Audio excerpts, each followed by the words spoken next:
Mr. President, esteemed colleagues, ladies and gentlemen, it is the first time that I stand before you. I am 54 years old, which means that I was a teenager in the 1980s, when Ronald Reagan was president of this great country, a man that I admired and that I still admire. Today, I'm nostalgic of that time, because then I truly believed that the Western world was bound together by shared values and mutual respect. And I also believed that these values would eventually rule the entire world. Today, we are reminded of the Melian dialogue of the Greek historian Thucydides. He described how envoys from Athens forced the small neutral island of Melos to choose sides in the Peloponnesian War. If Melos refused, Athens would destroy it. Thucydides captured the brutal logic of power in one single sentence. The strong do what they can, and the weak suffer what they must. He may have been right about human nature, but that is not the world we want to live in today. Civilization means striving to be better than our basic instincts, to rise above them. The United Nations was born out of the most destructive war in human history to embody precisely that aspiration. And yet today, international organizations are under pressure. International law is under pressure. Respect for sovereignty is under pressure. Geopolitics often boil down to sheer ego politics, and I regret this deeply. That is why I stand before you today to advocate for a world anchored in mutual respect, a world of free and fair trade, a world of strong partnerships, respect and cooperation, a world based on international law, a world that tackles climate change, a world of peace, prosperity and progress. The United Nations remain crucial in pursuing that ambition.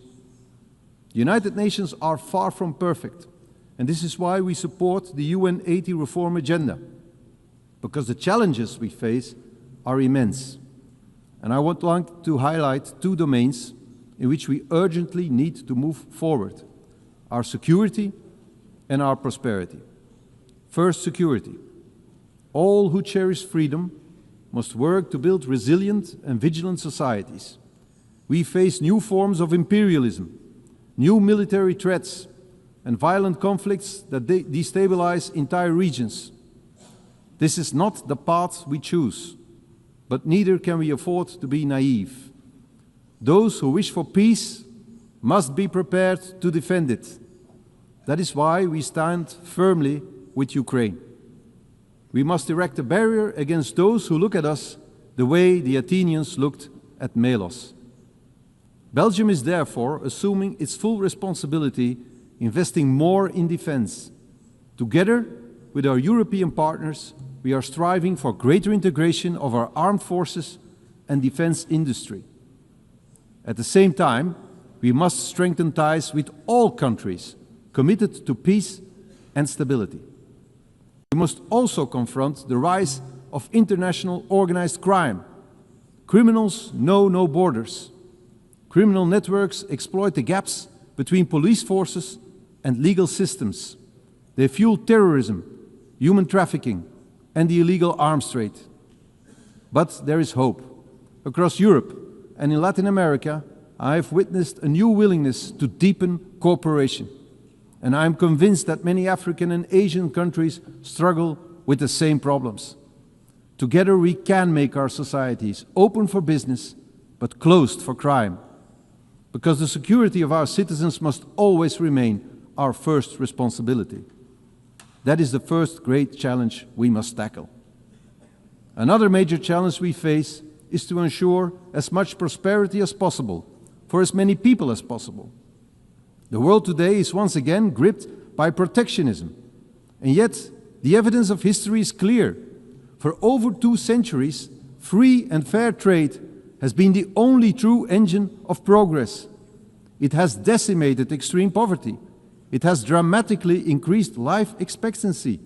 It has enabled medical breakthroughs that defeated once devastating diseases.